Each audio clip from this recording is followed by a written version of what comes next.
से प्रयास किया, मैं आपके बीच में पहुंचा। हम इस कार्यक्रम में उपस्थित सभी माताएं जो विचारधारा है, उन्होंने अपने जमाने में कहा था विद्या धन अर्जित करो, प्राप्त करो सदा ज्ञान, बिन विद्या को नर को जान जान। इसी चीज को मोहम्मद पैगंबर ने कहा अपने जमाने में, इल्म करो, इतिहाद करो, तब जिहाद करो।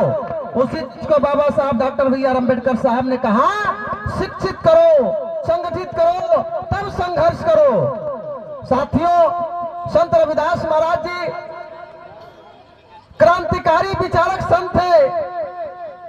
उन्होंने अपने जमाने में, वो समय था, वो व्यवस्था थी, जिस समय जो समाज यहाँ बैठा हुआ था, इस समाज को बैठ करके प्रवचन सुनने का समय नहीं था, प्रवचन सुनने का अधिकार नहीं था। इस समाज को चलने का अधिकार नहीं था, चलता था तो कमर के पीछे झाड़ू बंधा हुआ था, पैर में घुंघरू था, हाथ में घंटी था, गले में मटका था। उस जमाने में हमारे संतों गुरु महापुरुषों ने, संत रविदास महाराज जी ने इतना बड़ा व्यवस्था को उस समय उन्होंने नकारने का काम किया। संत रविदास जी महाराज उस जमाने में आडंबरवाद, पाखंडवाद व्यवस्था को नकारते हुए उन्होंने अपने विचारधाराओं से कहा, बता रे पंडित ज्ञानी कौन चाम से न्यारा, अरे चाम का ब्रह्मा, चाम का विष्णु, चाम का सकल पसारा। अरे सुन रे पंडित ज्ञानी, चाम का गुरु नहीं हमारा, चाम का गुरु नहीं हमारा। संत रविदास महाराज जी के बारे में बताने का मकसद क्या है? हम आए, हमारी माताएं बहनें, वो समय था, वो जमाना था। संत रविदास जी महाराज यही काशी बनारस के रहने वाले, श्री गोवर्धनपुर काशी बनारस, इनका खोज करने वाले, पंजाब की धरती के रहने वाले, जालंधर पंजाब, संत सरवण दास महाराज जी ने इनका खोज कराया और इनका खोज कराया। और उनके दो शिष्य हुए, गरीबदास महाराज जी और हरिदास महाराज जी। उन्होंने आकर के खोज करके संत रविदास महाराज जी का वहां मंदिर का निर्माण हुआ, जो काशी बनारस में आज आपको देखने को मिलता है।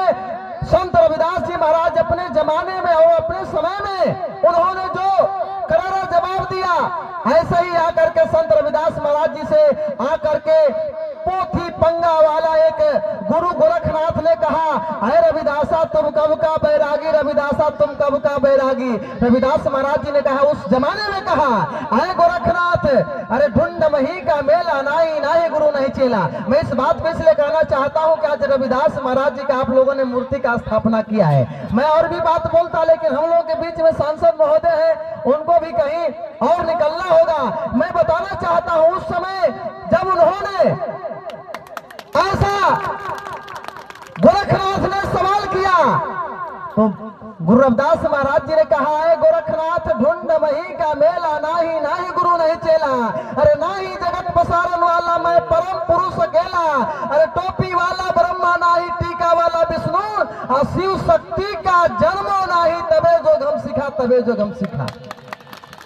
अर्थात संत शिरोमणि गुरु रविदास महाराज जी इस भूमंडल पर दो बात लोगों ने अवतार लिया है, कुछ लोगों का जन्म हुआ है। हमारे संतों गुरु महापुरुषों का जन्म हुआ है, और कुछ बनावटी जो है उन्होंने अवतार लिया है। दोनों में अंतर है साथियों। अवतार और जन्म को समझना होगा।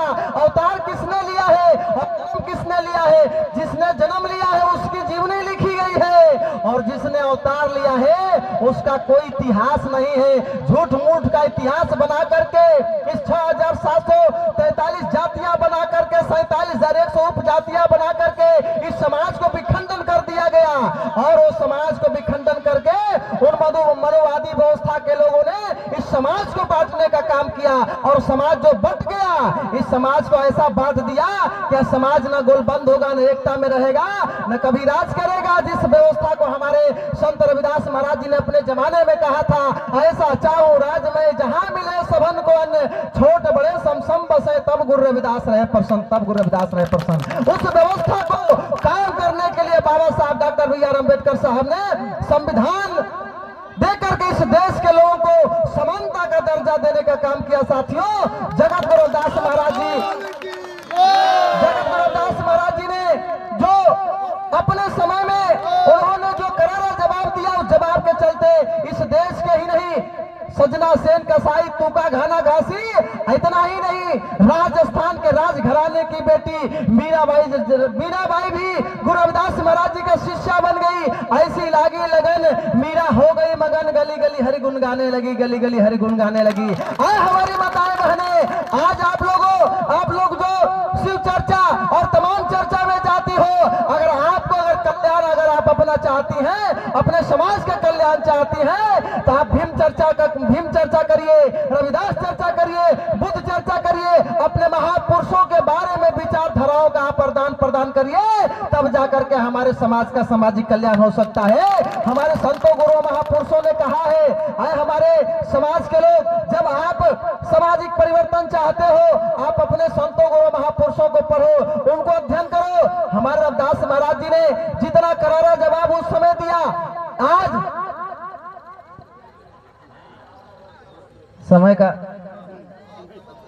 समय का अभाव है। आलोक जी भी है।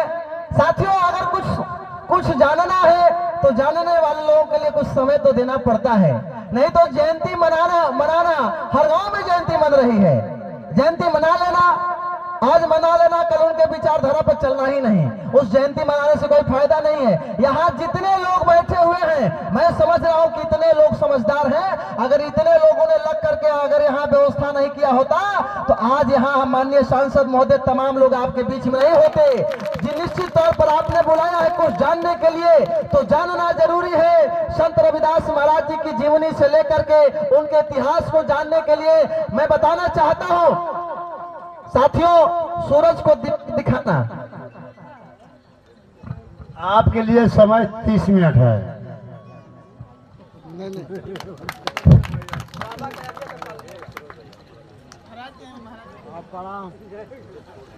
संत रविदास जी और बाबा साहब के बारे में बोलना उतना ही बराबर है जितना सूरज को हम लोग दीपक दिखाते हैं। इन महापुरुषों की जीवनी इतनी अनंत है, इतनी जीवनी में गहराई है कि बताना बहुत मुश्किल है, कई दिन लग जाएंगे। साथियों, इसलिए सांसद महोदय को निकलना है। मैं सोच करके आया था कि कुछ बात बताया जाएगा, लेकिन मैं बताना चाहता हूं, सारे संतों गुरु महापुरुषों ने इस बहुजन समाज के लिए जो लड़ाई लड़ा, 2 मिनट में और समय लूंगा, और जो लड़ाई लड़ा, जो व्यवस्था थी, उस व्यवस्था को नकारते हुए सारे संतों गुरु महापुरुषों ने, आए हमारी माताएं बहनें, इस देश का अगर ब्राह्मण की बेटी को अगर इस देश का प्रथम महिला अगर प्रधानमंत्री बनने का मौका मिला, इस बिहार की पिछड़ा वर्ग की बेटी को अगर मुख्यमंत्री बनने का अधिकार मिला, तो बाबा साहब के संविधान का देन है जो व्यवस्था मिला। नहीं तो ये व्यवस्था था, वो जमाना था, वही धर्मशास्त्र में लिखा हुआ था कि हमारे माताओं बहनों को स्त्री शूद्र नाधिकाम से शिक्षा ग्रहण करने का अधिकार नहीं था। स्त्री को, शूद्र को, इस समाज को शिक्षा ग्रहण करने का अधिकार नहीं था। लेकिन बाबा साहब ने ऐसा व्यवस्था बनाया कि इस देश का प्रथम महिला अगर प्रधानमंत्री श्रीमती इंदिरा गांधी बनी, तो बाबा साहब डॉक्टर बी आर अम्बेडकर साहब के संविधान की बदौलत बनी। नहीं तो इन महिलाओं को, हमारी माताएं बहने, आपको यहाँ बैठने का अधिकार नहीं था। आपको भी अगर कोई अधिकार दिया तो बाबा साहब डॉक्टर बी आर अम्बेडकर साहब ने दिया। इसलिए कहना है कि न वेद में ज्ञान है, न पुराण में ज्ञान है, और न गीता में ज्ञान है, न महाभारत में ज्ञान है। अगर कहीं ज्ञान है तो बाबा साहब के लिखे संविधान में ज्ञान है। उस संविधान को पढ़ना होगा। नहीं तो वो जमाना था कि लोग कहा करते थे, वेदों शास्त्रों में लिखा हुआ था कि ब्राह्मण मुख से पैदा होता है, छत्री भुजा से पैदा होता है, वैश्य पेट से पैदा होता है, शूद्र पैर से पैदा होता है। इस चीज का करारा जवाब हमारे अच्युतानंद महाराज जी ने दिया। कहा, बता रहे पंडित ज्ञानी, तुम जो कह रहे हो ब्राह्मण कहते मुख से पैदा तो मुख फाड़ फिर आया क्यों ना, छत्री कहते भुजा से पैदा तो भुजा फाड़ फिर आया क्यों ना, वैश्य कहते पेट से पैदा तो पेट फाड़ फिर आया क्यों ना, शूद्र कहते पैर से पैदा तो पैर फाड़ फिर आया क्यों ना। अरे चारों बड़ भग द्वारे निकले तो कहने में शर्माया क्यों ना, कहने में शर्माया क्यों ना। अरे झूठा लिखा लेख तूने भारत दिया बिगाड़, मनु ने बड़ बनाया चार, मनु ने बड़ बनाया चार। ये 4 को बड़ व्यवस्था बना करके अगर तूने 4 को बड़ बनाया तो रंग क्यों नहीं बना दिया? रंग बना दिया होता तो समझ में आ जाता।